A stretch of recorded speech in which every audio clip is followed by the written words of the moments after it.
El primer hecho. Los genes no dan órdenes directas, sino que dirigen la vida a través de una fina coreografía de expresión. Dentro de la célula, los mismos más de 20.000 genes que codifican proteínas se leen de manera diferente. En una neurona se abren unas páginas, en una célula hepática otras completamente distintas, y en una célula madre casi todo el guión permanece cerrado por ahora. En el control están los promotores, potenciadores y silenciadores, segmentos de ADN a los que se unen proteínas reguladoras y deciden cuán alto suena un gen. La mayor parte del genoma son estos campos regulatorios, no instrucciones para proteínas, y son ellos los que marcan el ritmo del desarrollo, la respuesta al estrés, la adaptación a la dieta y las enfermedades. Sobre el ADN yace la epigenética. Las etiquetas metilo y las modificaciones químicas de las histonas cambian el acceso a los genes sin alterar el texto, por lo que el mismo segmento puede permanecer en silencio en la infancia y activarse en la edad adulta, o viceversa. Añada la impronta, donde uno de los alelos parentales se silencia intencionadamente, y la inactivación aleatoria del cromosoma X en mujeres que convierte al organismo en un mosaico de rasgos ligados al X. Incluso las mutaciones duras funcionan de manera probabilística. Existen los conceptos de penetrancia y expresividad.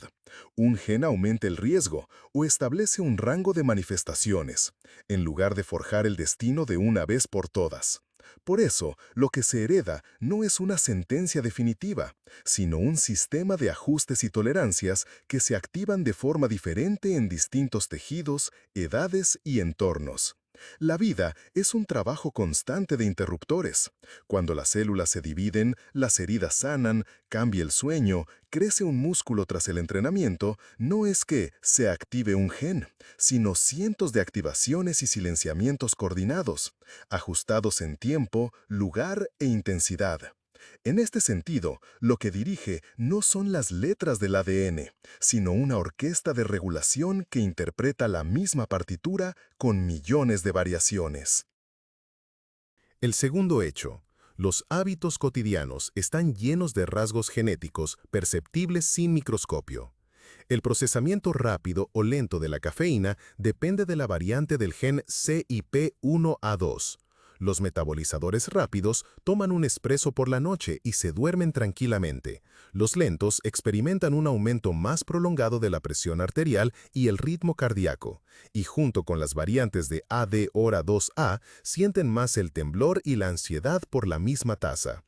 La percepción del amargor del brócoli, la rúcula y la tónica está relacionada con el receptor TAS2R38. Los superdegustadores sienten el amargor antes y con más intensidad, evitan con más frecuencia las crucíferas y desplazan involuntariamente la dieta hacia sabores más suaves, lo que afecta al consumo de sal y azúcar. No todos los adultos digieren la leche. La tolerancia a la lactasa está determinada por variantes reguladoras cerca del gen LCT. Donde históricamente se desarrolló la ganadería, tales variantes se propagaron, transformando los productos lácteos de alimento infantil en un recurso cotidiano de energía y calcio. El efecto de enrojecimiento por alcohol en parte de las poblaciones de Asia Oriental es consecuencia de una variante menos activa de ALDH2. Se acumula acetaldehído, aparecen calor y taquicardia. Es una señal de parada fisiológica que reduce la probabilidad de abuso, pero con consumo persistente aumenta los riesgos para el esófago. Incluso el cronotipo está marcado por genes. Las variantes en PR3, clock y otros reguladores circadianos desplazan el reloj interno, haciendo que las alondras sean más productivas por la mañana y los búhos por la noche. El mismo conjunto influye en la reacción al cambio de usos horarios y al trabajo por turnos. Es importante destacar que ninguno de estos ejemplos dicta el comportamiento de forma rígida. El metabolismo lento de la cafeína no prohíbe el café, ni el amargor condena a no gustar de las verduras. Los sabores se pueden entrenar, las dosis regular y el régimen adaptar. Pero las configuraciones genéticas explican por qué un mismo estímulo para diferentes personas difiere tanto en fuerza y consecuencias. Tercer hecho. Tus genes trazan el plan de construcción y reconfiguración del cerebro. determinando cuándo es más fácil aprender y cómo resiste el estrés. En los primeros años de vida, según su plan, se establecen miles de millones de sinapsis. Para la adolescencia, algunas conexiones se podan y las vías se mielinizan, aumentando la velocidad y precisión de las señales, como si se asfaltaran antiguas carreteras de tierra. Los genes de plasticidad, aquellos que controlan los factores de crecimiento y la química de la sinapsis, como el BDNF y su receptor, regulan cuán generosamente el cerebro recompensa el entrenamiento con nuevas conexiones. De ellos depende si el vocabulario se adquiere fácilmente en la infancia o qué tan rápido aprendes a tocar la guitarra en la edad adulta. La variante Val66Met en BDNF, según numerosos estudios, altera la liberación de proteínas dependiente de la actividad. Algunos portadores tienen un rendimiento ligeramente inferior en memoria y mayor ansiedad. No es una sentencia, pero sí un matiz notable. El gen COMT, que descompone la dopamina en la corteza prefrontal, tiene variantes rápidas y lentas que modifican de manera diferente la curva de eficiencia. A algunos les resulta más fácil mantener tareas en mente en condiciones tranquilas, a otros bajo la presión moderada de un plazo. Bajo sobrecarga, cualquier variante falla. Mutaciones raras en FOXP2 demuestran que la genética también participa en la motricidad articulatoria. Se han descrito familias con dificultades en la fluidez del habla y la programación de movimientos del habla. No es un gen del lenguaje, sino un director de varios conjuntos neuronales. Los genes del estrés, incluidos los reguladores de la sensibilidad al cortisol como FKBP5, muestran cómo la experiencia y la herencia se entrelazan. Eventos difíciles en la infancia pueden alterar las marcas metílicas y la reactividad del eje hipotálamo-hipófisis suprarrenal, aumentando o disminuyendo las respuestas de ansiedad. Hay temas controvertidos, como los polimorfismos del transportador de serotonina. La ciencia está aclarando los efectos. Lo principal, la herencia establece los rangos y el aprendizaje, el sueño, el ejercicio, la psicoterapia y el entorno mueven los controles dentro de estos rangos, redibujando la trayectoria de la atención, la memoria y la resiliencia. Cuarto hecho. Las enfermedades no son solo si hay mutación, habrá enfermedad, sino un complejo mapa de riesgos donde algunos genes actúan como solistas y otros como coro. Los solistas incluyen variantes raras pero potentes. Mutaciones en BRCA1/BRCA2 aumentan significativamente los riesgos de por vida de cáncer de mama y ovario. El conocimiento sobre ellas cambia las rutas de detección e incluso conduce a cirugías preventivas. Y en la terapia se usan fármacos dirigidos a las vulnerabilidades de tales tumores. La hipercolesterolemia familiar, defectos en LDLR, ApoB o PCSK9, eleva el colesterol malo desde la infancia y acelera la aterosclerosis. Aquí son útiles los análisis tempranos en familiares y un tratamiento agresivo, hasta medicamentos inspirados en el descubrimiento de variantes protectoras de PCSK9 con pérdida de función en algunas personas con colesterol naturalmente bajo. También existen sombras de probabilidad, riesgos poligénicos donde cientos y miles de variantes débiles se suman. En una pequeña proporción de personas, su suma para infartos, diabetes o algunos tumores es comparable a defectos monogénicos raros. Y esto desplaza no el será-no será, sino la edad de inicio y la fuerza de los factores externos necesarios para que la enfermedad se manifieste. Un área especial es la farmacogenética. Portar HLA-B5701 predice hipersensibilidad severa a un fármaco antiviral.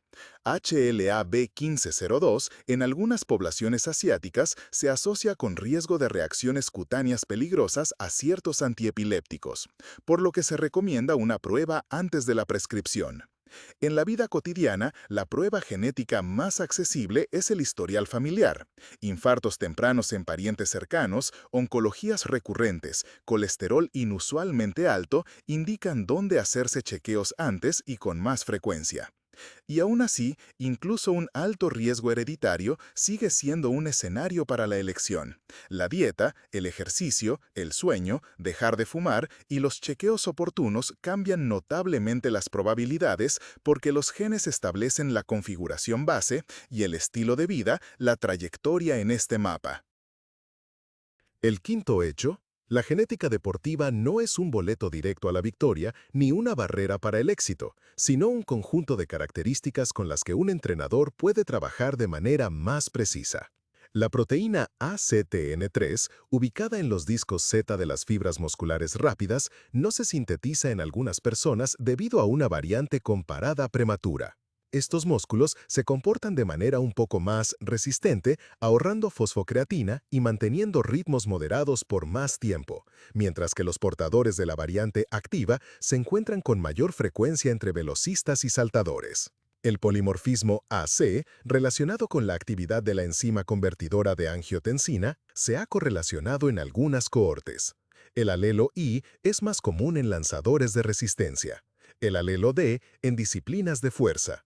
Los efectos son pequeños, pero en largas distancias proporcionan una ventaja estadística. Existen eslabones débiles en el tejido conectivo. Variantes de Col5A1 y colágenos adyacentes alteran la elasticidad de los tendones y el riesgo de tendinopatía de Aquiles. Para un atleta así, es más útil dosificar la pliometría y prestar atención a las cargas excéntricas. A gran altura, entran en juego los genes de respuesta a la hipoxia, reguladores de la vía HIF, EPO, EPAS1. Las poblaciones que han vivido durante siglos en aire enrarecido han desarrollado una estrategia más económica para el transporte de oxígeno, evitando la coagulación sanguínea excesiva. Mutaciones raras en MSTN, miostatina, demuestran un limitador de crecimiento muscular eliminado, pero en la vida normal, el crecimiento y la fuerza son el resultado de docenas de reguladores y señales. En algunos, los programas de entrenamiento provocan una exuberante respuesta de hipertrofia. En otros, es más modesta, pero la capilarización y las mitocondrias crecen mejor. Marcadores inflamatorios como la IL-6 pueden predisponer a la fatiga muscular prolongada y a una recuperación lenta, lo que significa no se puede, sino hay que ser más inteligente. Distribución adecuada de intensidades, sueño, proteínas, hierro, control del volumen. De aquí surge la personalización. Dos corredores con el mismo tiempo en una carrera de 5 kilómetros se benefician de manera diferente del entrenamiento de fuerza, los intervalos o la altitud. La genética sugiere dónde enfocar los esfuerzos, pero el resultado final sigue siendo forjado por los kilómetros y los años. El sexto hecho. Los rasgos de carácter y las inclinaciones tampoco son una moneda con cara y cruz, sino un espectro en el que la heredabilidad proporciona el marco y la experiencia pinta el cuadro. Los estudios sobre gemelos muestran que, para muchos rasgos de comportamiento, la contribución de las diferencias genéticas es notable, pero lejos de ser completa, y no existen genes específicos de valentía o generosidad. Existen asociaciones débiles y contextuales.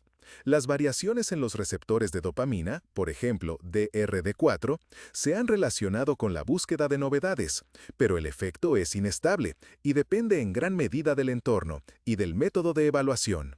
Las variantes en el receptor de oxitocina, o XTR, han aparecido en trabajos sobre empatía y confianza. Sin embargo, el mismo alelo en una familia cálida y de apoyo da una sensibilidad social más sutil, mientras que en una familia desfavorecida conduce a la vulnerabilidad a la ansiedad y la distancia. La famosa historia sobre MAOA y agresión en realidad trata sobre la interacción con el trauma temprano. Sin un entorno adverso, el genotipo apenas predice el comportamiento, y ciertamente no es adecuado para etiquetas o conclusiones legales. Incluso el éxito escolar ahora se describe mediante índices poligénicos.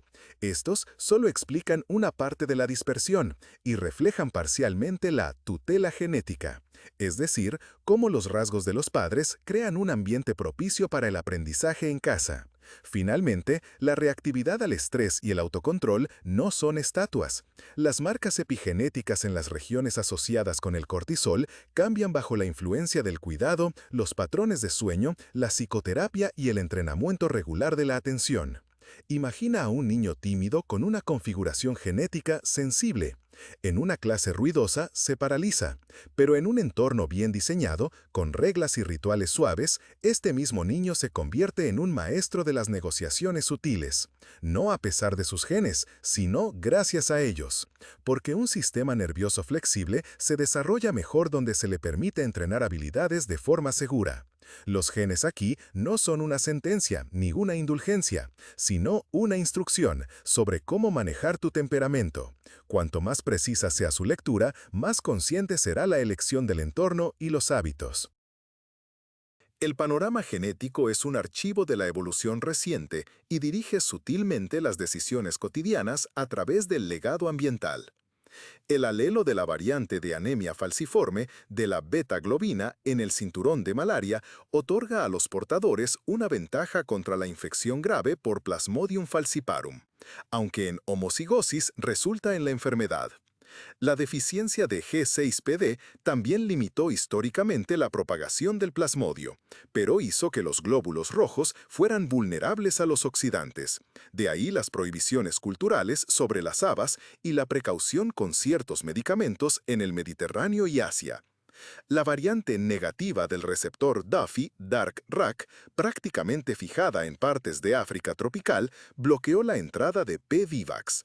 En los tibetanos que viven en alturas, se han seleccionado reguladores de la vía HIF, EPAS1, que permiten tolerar la hipoxia sin una coagulación sanguínea excesiva, mientras que los Andes ofrecen un perfil de adaptación diferente, mayor hemoglobina y volumen pulmonar.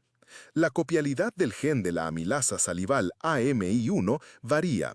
Las poblaciones con una dieta históricamente rica en almidón suelen tener más copias y producir más enzima, lo que altera la velocidad de predigestión de los carbohidratos y la curva de glucemia. La pigmentación de la piel es un compromiso entre la protección contra los rayos UV y la síntesis de vitamina D. Las variantes SLC24A5, SLC45A2 o CA2-HERC2 se distribuyen por latitud e influyen en el riesgo de quemaduras, cáncer de piel y deficiencia de vitamina D en la misma geografía. El estado secretor FUT2, que determina si los azúcares del grupo sanguíneo ABO se muestran en las mucosas, está relacionado con la vulnerabilidad a varios virus intestinales. Algunos no secretor son menos susceptibles a cepas comunes de norovirus, pero tienen una microbiota diferente. Incluso los grupos sanguíneos actúan no como tipos de personalidad, sino como claves bioquímicas. Se han registrado asociaciones con la gravedad del cólera y ciertas complicaciones de la malaria en diversos estudios, aunque la magnitud de los efectos depende de la cepa y las circunstancias. Estos matices no dictan el destino, pero sugieren silenciosamente dónde la dieta será más familiar, dónde el sol será moderadamente beneficioso y dónde una infección requerirá una vigilancia especial. El octavo hecho. La farmacogenética demuestra cómo los genes regulan no si un medicamento funciona o no, sino qué vía se abre para él en el organismo. La enzima CYP2D6 transforma a la codeína en morfina. En metabolizadores rápidos, debido a duplicaciones del gen, el alivio del dolor llega más rápido y es más fuerte, hasta el riesgo de sobredosis con dosis normales. Mientras que en los lentos, la codeína apenas funciona. Por eso, las mismas pastillas producen efectos opuestos. El antiagregante clopidogrel es un profármaco. En variantes con pérdida de función de CYP2C19, su activación se reduce y los cardiólogos optan por alternativas en varios casos. La dosificación de warfarina depende tanto de CYP2C9 como de VKORC1. Algunos pacientes son más sensibles y requieren dosis iniciales más bajas para evitar hemorragias, mientras que otros son más resistentes. Las tiopurinas para el tratamiento de leucemias y enfermedades inflamatorias intestinales dependen de las enzimas TPMT y NUDT15. Con baja actividad, la toxicidad aumenta, por lo que las pruebas permiten reducir la dosis de antemano. El transportador SLCO1B1 está asociado con el riesgo de miopatía con dosis altas de algunas estatinas, y UGT1A1 afecta la tolerabilidad del irinotecan en oncología. Estos ejemplos no significan que el gen prohibió el medicamento. A menudo se trata de ajustar la dosis, elegir la molécula o aumentar el monitoreo, y es así como la genética pasa de ser una abstracción a una seguridad. Un detalle importante es el contexto. La edad, los medicamentos concomitantes, la función hepática y renal afectan la farmacocinética tanto como los genes, y las asociaciones varían entre poblaciones. Pero el mapa del metabolismo codificado en el ADN explica por qué la dosis estándar promedio es normal para uno, insignificante para otro y excesiva para un tercero. Y por qué la medicina avanza tan activamente hacia la personalización de la terapia. El noveno hecho.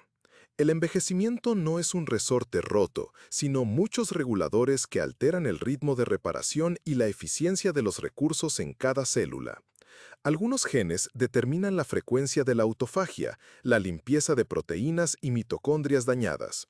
Otros, la disposición de las células a dividirse y la rapidez con que se acortan sus cables telefónicos, los telómeros.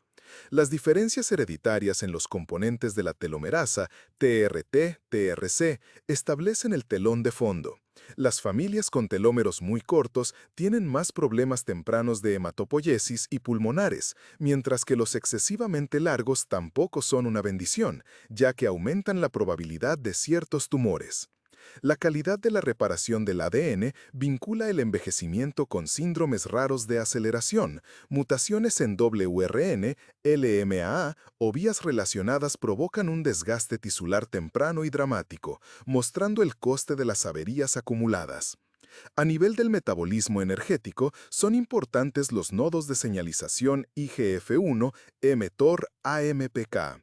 El compromiso evolutivo de crecer ahora o ahorrar y ser duradero después se ajusta genéticamente, y por eso en estudios poblacionales surgen una y otra vez variantes en FOXO3 en personas longevas, y en el metabolismo lipídico cambios en CTP que afectan al perfil del colesterol bueno y malo.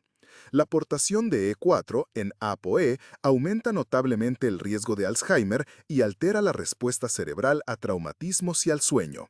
Pero también aquí se trata de probabilidades, no de destino. En algunos, el E4 permanecerá en segundo plano hasta la vejez profunda. En otros, actuará antes al combinarse con factores externos. El ADN mitocondrial acumula errores tipográficos con los años y su conjunto lo recibimos solo de la madre, por lo que la línea materna a veces se manifiesta en la resistencia, la termorregulación y la velocidad de fatiga. Lo importante es otra cosa. La configuración genética básica hace que el organismo sea más o menos sensible al estilo de vida. La misma falta de sueño para uno se saldrá con desatención a corto plazo, para otro con una notable disminución cognitiva. La misma caloricidad de la dieta, con diferentes variantes de genes del metabolismo lipídico, se refleja de manera diferente en los niveles de triglicéridos. Los genes no ponen fecha en el pasaporte, sino que establecen rangos de ritmo de desgaste y eficiencia de reparación. Dentro de estos rangos, el movimiento regular, el ciclo de luz, la nutrición y las conexiones sociales, que, paradójicamente, influyen en los marcadores biológicos del envejecimiento no menos que los interruptores moleculares, deciden mucho. El décimo hecho. La inmunidad es un lugar donde la singularidad genética resuena con especial fuerza en la vida cotidiana. Dependiendo de las variantes de HLA que poseas, tu cuerpo sabe qué fragmentos de virus y bacterias mostrar a las células T y cuán fuerte será la respuesta. Algunos alelos de HLA en estudios epidemiológicos se asocian con una progresión más lenta de ciertas infecciones, otras con una mayor vulnerabilidad a complicaciones específicas. Pero el cuadro más claro se observa en la autoinmunidad. HLV27 aumenta drásticamente el riesgo de espondilitis anquilosante. El epítope común en HLA-DRB1, la artritis reumatoide. Y las combinaciones HLA-DQ2-DQ8 son necesarias para la celiaquía, donde el gluten se convierte en la chispa de la inflamación del intestino delgado. Sin embargo, necesario no significa suficiente. Los portadores son muchos, los que enferman son la minoría, y los desencadenantes ambientales, la microbiota y la edad son determinantes. El deterioro de la barrera cutánea debido a variantes en FLG, filagrina, hace que el eczema y la atopia sean más probables. La piel seca permite la entrada de alérgenos con mayor facilidad, y en algunos niños esto desencadena la marcha atópica hacia el asma y la rinitis alérgica. La genética incluso afecta la respuesta a las vacunas. Las diferencias en HLA y en los receptores innatos de reconocimiento, como TLR, explican parcialmente por qué una persona, tras un curso de vacunación contra la hepatitis B, obtiene títulos altos de anticuerpos, mientras que otra necesita revacunación. En la intersección de la inmunidad y la reproducción se encuentra la delicada escena de la interacción de los receptores KIR maternos con el HLA-C fetal. Sus combinaciones dependen estadísticamente de los riesgos de preeclampsia y las características del crecimiento fetal, otro ejemplo de cómo el diálogo genético define las rutas de la vida antes del nacimiento. Ya encontramos FUT2 actuando como secretor de grupos sanguíneos en las mucosas. Este es un buen ejemplo de cómo una configuración genética cambia tanto la resistencia a virus específicos como la composición de la microbiota, y por lo tanto la propensión a brotes inflamatorios. La suma de estos detalles se convierte en la vida cotidiana. A algunos les beneficia más hidratar bien la piel y evitar detergentes agresivos. Otros, con un rico historial familiar de enfermedades autoinmunes, prestan más atención a los síntomas atípicos y al cribado, y algunos saben que una respuesta baja a una vacuna no es inmunidad deficiente, sino una configuración individual para la cual existen protocolos de potenciación. La genética inmunológica no dicta de qué enfermarás, pero forma un mapa de probabilidades y pistas por el cual caminas cada día, a veces sin notar las señales de tráfico, pero siguiéndolas.